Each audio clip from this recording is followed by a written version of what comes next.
नमस्कार, ये आकाशवाणी है। अभी आप मनोज कुमार शर्मा से समाचार सुनेंगे।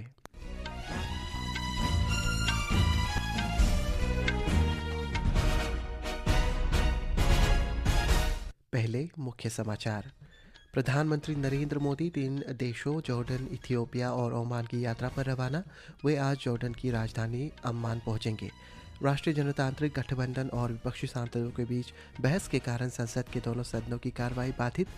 सरकार हवाई किराए पर नज़र रखने के लिए डीजीसीए की टैरिफ निगरानी इकाई को और मजबूत करेगी। दिल्ली हवाई अड्डे पर कोहरे की स्थिति में सुधार, यात्रियों को उड़ान के समय की ताज़ा जानकारी लेने की सलाह। और ऑस्ट्रेलिया में बॉन्डी बीच पर गोलीबारी करने वाली पहचान पाकिस्तानी मूल के पिता पुत्र के रूप में हुई। हमले में मृतकों की संख्या 16 हो गई। अब समाचार विस्तार से। प्रधानमंत्री नरेंद्र मोदी आज से 3 देशों जॉर्डन, इथियोपिया और ओमान की यात्रा पर है। यात्रा के पहले चरण में वे जॉर्डन की राजधानी अम्मान पहुंच रहे हैं। श्री मोदी जॉर्डन नरेश अब्दुल्ला द्वितीय बिन अल हुसैन की निमंत्रण पर जा रहे हैं। रवाना होने से पहले प्रधानमंत्री ने कहा है कि वे श्री अब्दुल्ला और जॉर्डन के प्रधानमंत्री जाफर हसन के साथ विस्तृत चर्चा करेंगे। हमारे संवाददाता ने बताया है कि श्री मोदी अम्मान में भारतीय समुदाय से भी मुलाकात करेंगे। भारत और जॉर्डन के बीच संबंध गहरे ऐतिहासिक जुड़ाव, परस्पर सम्मान और राजनीतिक, आर्थिक तथा रणनीतिक क्षेत्रों में बढ़ते सहयोग पर आधारित हैं। 1950 में स्थापित राजनयिक संबंध पिछले 75 वर्षों में तेजी से मजबूत हुए हैं। ये संबंध क्षेत्रीय स्थिरता, विकास और बातचीत में साझा हितों को दर्शाते हैं। जॉर्डन में भारतीय राजदूत मनीष चौहान ने बताया कि प्रधानमंत्री की ये यात्रा दोनों देशों के बीच संबंधों को और मजबूत करेगी। हम प्रधानमंत्री का स्वागत करने को उत्सुक हैं। उनकी इस यात्रा से दोनों देशों के बीच संबंधों को काफी गति मिलने की आशा है। वे जॉर्डन के हाशमी साम्राज्य के समूचे नेतृत्व के साथ बातचीत करेंगे। इस यात्रा से लोगों और जॉर्डन नेतृत्व के साथ संबंध और मजबूत होने की आशा है। दोनों देशों के बीच रिश्ते प्राचीन समय से हैं। आधुनिक दौर में भारत की स्वतंत्रता के बाद राजनीतिक सहयोग को गति मिली है और जॉर्डन पश्चिम एशिया में भारत का महत्वपूर्ण भागीदार के रूप में उभरा है। जॉर्डन नरेश अब्दुल्ला द्वितीय कई अवसरों पर भारत आ चुके हैं, जिसमें वर्ष 2018 की उनकी ऐतिहासिक यात्रा शामिल है। प्रधानमंत्री मोदी की जॉर्डन यात्रा लगभग 4 दशकों बाद किसी भारतीय प्रधानमंत्री की पहली पूर्ण द्विपक्षीय यात्रा है। जॉर्डन में भारतीय समुदाय के लोग प्रधानमंत्री मोदी की यात्रा को लेकर काफी उत्सुक हैं। मेरा नाम जॉबी मैथ्यू है। मैं 20 साल से अधिक समय से जॉर्डन में रह रहा हूँ। काफी लंबे वक्त के बाद हमारे प्रधानमंत्री की यात्रा को लेकर हम बेहद उत्सुक हैं। जॉर्डन में रह रहे भारतीयों के लिए ये गर्व का क्षण है।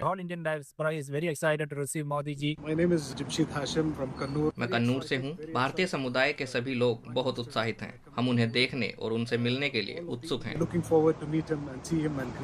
इस यात्रा से दोनों देशों के बीच संबंध और सुदृढ़ होने तथा मित्रता और सहयोग के बंधन को मजबूती मिलने की आशा है। अम्मान से विनोद कुमार की रिपोर्ट के साथ समाचार कक्ष से प्रियंका अरोड़ा।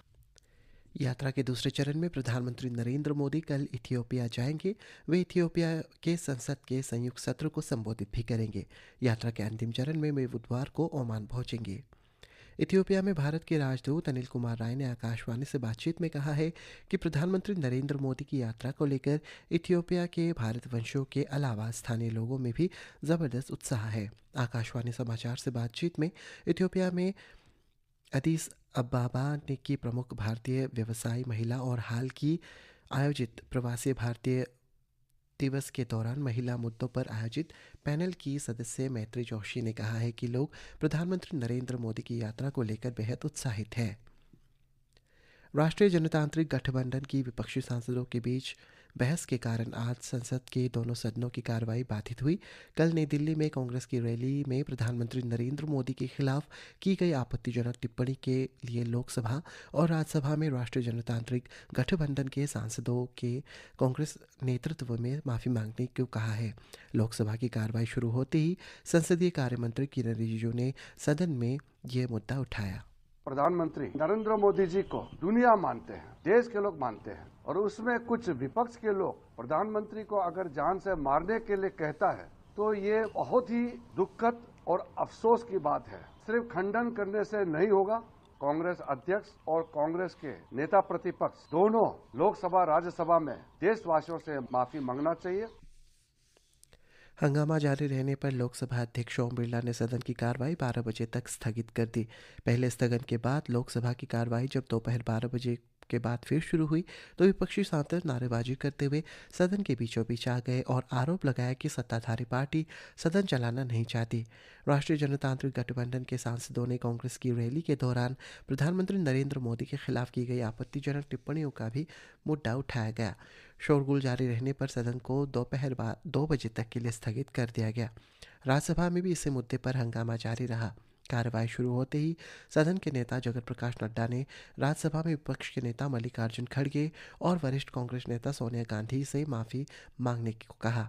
श्री नड्डा ने कहा है कि इस तरह की आपत्तिजनक टिप्पणियां कांग्रेस की सोच और मानसिकता को दर्शाता है। हंगामा के बीच उपसभापति हरिवंश ने सदन की कार्रवाई 12 बजे तक के लिए स्थगित कर दी। इस समय दोनों सदनों की कार्रवाई जारी है। केंद्रीय मंत्री और जेडीयू के वरिष्ठ नेता राजीव रंजन उर्फ लल्लन सिंह ने कहा है कि टिप्पणी कांग्रेस की मानसिकता और संस्कृति को दर्शाता है। संसद परिसर में संवाददाताओं से बातचीत में उन्होंने कहा है कि विपक्ष जानता है कि विश्वास जताने में विफल रहा और इसलिए वे ऐसे निराधार आरोप लगा रही है। इस बीच कांग्रेस सांसद प्रियंका गांधी ने आरोपों का खंडन करते हुए कहा कि रैली के दौरान मंच से किसी ने भी ऐसी टिप्पणी नहीं की थी। संवाददाताओं से बातचीत में उन्होंने कहा है कि आरोप निराधार है। केंद्रीय नागर विमानन मंत्री राममोहन नायडू ने कहा है कि सरकार हवाई किरायों पर कड़ी निगरानी रखने के लिए नागरिक विमानन महानिदेशालय के अंतर्गत टैरिफ निगरानी इकाई को और मजबूत करेगी। राज्यसभा में आज प्रश्नकाल के दौरान पूरक प्रश्नों का उत्तर देते हुए श्री नायडू ने बताया है कि घरेलू मार्गों के साथ अब अंतर्राष्ट्रीय मार्गों के किराए की भी निगरानी की जा रही है। उन्होंने कहा कि किरायों में बढ़ोतरी पर मंत्रालय सभी जरूरी कदम उठा रही है। जो टैरिफ मॉनिटरिंग यूनिट हमारे डीजीसीए में है उसको भी और सशक्त करके और सारे रूट हम मॉनिटर कर रहे हैं। इंटरनेशनल रूट्स भी अब मॉनिटर करने का किया है, क्योंकि हम वो दबाव एयरलाइंस पे भी हम डालना चाहेंगे कि इस तरह से जो अपॉर्चुनिटी से प्राइसिंग के सिचुएशंस कभी कभी जो बन जाते हैं वो ना हो। हमारी मिनिस्ट्री से पूरा इसके ऊपर ध्यान देते हुए हम एयर सेवा में भी एक स्पेसिफिकली हमने टैरिफ मॉनिटरिंग का भी एक सुविधा रखी है। दिल्ली हवाई अड्डे पर रनवे की दृश्यता में सुधार हुआ है और उड़ानें सामान्य रूप से चल रही है। हालांकि उड़ानों के प्रस्थान और आगमन पर कुछ असर पड़ सकता है। दिल्ली हवाई अड्डे ने यात्रियों को परामर्श जारी कर ताज़ा जानकारी लेने के लिए अपनी एयरलाइन संपर्क में रहने का आग्रह भी किया है। बताया गया है कि कर्मचारी टर्मिनल के विभिन्न आवागमन क्षेत्रों में यात्रियों की सहायता के लिए मौजूद है। ऑस्ट्रेलिया में न्यू साउथ वेल्स पुलिस ने कहा है कि सिडनी बॉन्डी बीच में गोलीबारी करने वाले हमलावरों की पहचान पिता पुत्र के रूप में की गई है। ये मूल रूप से पाकिस्तान के लाहौर से है। इनमें से एक बंदूकधारी 50 वर्षीय साजिद अकरम को पुलिस ने हमले के दौरान ही गोली मार दी, जिससे उसकी मौत हो गई, जबकि उसका बेटा 24 वर्षीय नवीद अकरम घायल हो गया और उसका इलाज अस्पताल में चल रहा है। इस हमले में 16 लोगों की मौत हुई है। विदेश मंत्री डॉक्टर एस जयशंकर ने ऑस्ट्रेलिया के विदेश मंत्री पेनी वोंग से फ़ोन पर बात की। सोशल मीडिया पोस्ट में श्री जयशंकर ने बताया है कि बातचीत के दौरान उन्होंने बॉन्डी बीच आतंकी हमले पर गहरी संवेदना व्यक्त की और ऑस्ट्रेलिया को पूर्ण समर्थन का आश्वासन दिया।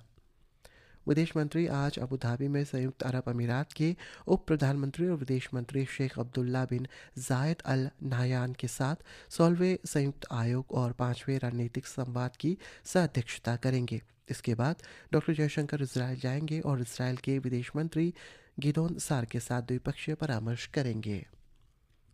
भारत ने कल सऊदी अरब की राजधानी रियाद में 11वें संयुक्त राष्ट्र सभ्यताओं के गठबंधन मंच को वसुधैव कुटुंबकम के आदर्शों और धार्मिक सौहार्द के प्रति अपनी वचनबद्धता दोहराई है। विदेश मंत्रालय में पूर्वी मामलों के सचिव पी कुमारन ने भारतीय शिष्टमंडल का नेतृत्व किया और गठबंधन के मित्र समूह के साथ उच्च स्तरीय बैठक में ये बयान दिया। और अंत में मुख्य समाचार एक बार फिर। प्रधानमंत्री नरेंद्र मोदी तीनों देश जॉर्डन, इथियोपिया और ओमान की यात्रा पर रवाना। वे आज जॉर्डन की राजधानी अम्मान पहुंचेंगे। राष्ट्रीय जनतांत्रिक गठबंधन और विपक्षी सांसदों के बीच बहस के कारण संसद के दोनों सदनों की कार्रवाई बाधित।